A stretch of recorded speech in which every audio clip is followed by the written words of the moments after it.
আসসালামু আলাইকুম। কাছে আসো, এদিকে আসো।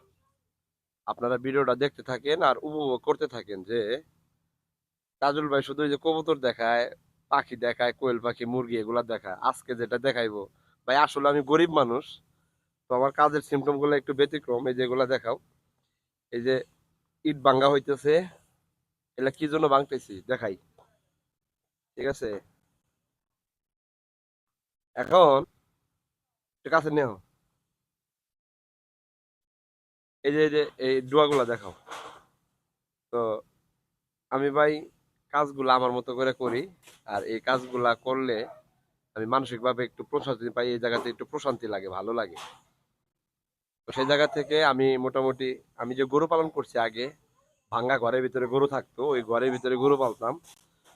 তো এখন 2026 সনের এই যে জুন মাসে আইসা, মোটামুটি আজকে 20 তারিখ চলতেছে, এই তারিখে আমার ঘরটা, মানে পূর্বেরই একটা ঘর ছিল, পুরাতন ঘর যেটা, ওইটাকে রিকভারি করে নিয়ে জাস্ট আমি গরুর জন্য একটা শেড তৈরি করতেছি।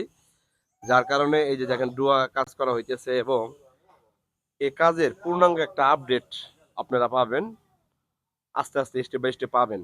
তো মাশাল্লাহ দেখি মোটামুটি 6টা গরু রাখার মতো একটা প্লেস করব, আর পাশাপাশি যতটুকু জায়গা থাকবে অতটুকুতে ধরেন খাদ্য টাদ্য বা দু একজন লোকজন থাকা যাতে যায়, এই জন্য এবার পারপাসে করব। একদম ঘরের দরজা থেকে শুরু করে, একটু বাইরে থেকে দেখাও, একটু বাইরে যাও তো। আমার ঘরটা মানে চালটা কিন্তু পুরাতন, খামগুলাও পুরাতন, যেমন ইট গুলা দিয়ে ডুয়া গাইথা, তারপরে হইলো যে মোটামুটি 6টা গরু যাতে রাখতে পারে।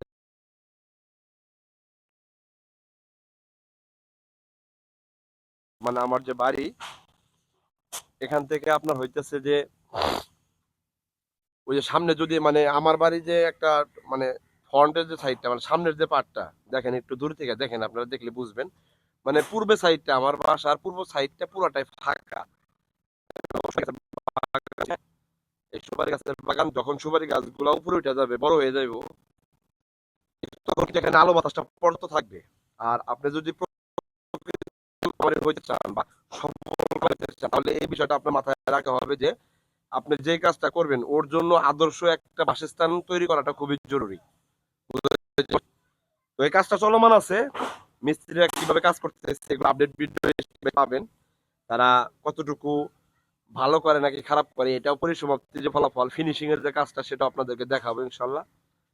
আর আমি অ্যাকচুয়ালি এগ্রি সেক্টরটাকে ভালোবাসি, খামারি সেক্টরটা আমাকে খুব বেশি টানে, যার কারণে খামারি কাজ করতে বা কৃষি কাজ করতে আমি ভালোবাসি, বিদায় এই কাজের সাথে আমি নিজেকে ধাবিত করে ফেলছি।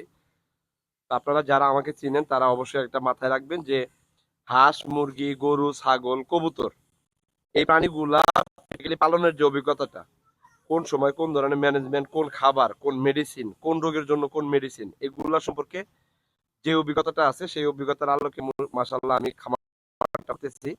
তো এবার যেহেতু একটু মানে গরুটাকে একটু উন্নত পরিবেশে নিয়ে আসার চেষ্টা করতেছি, দেখা যাক কি রেজাল্ট আসে, সেটাও আপনারা আপডেট পাবেন।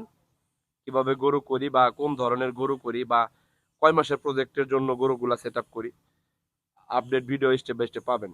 আজকের ভিডিওটা এখানে শেষ করি। ভালো থাকেন সবাই, আসসালামু আলাইকুম।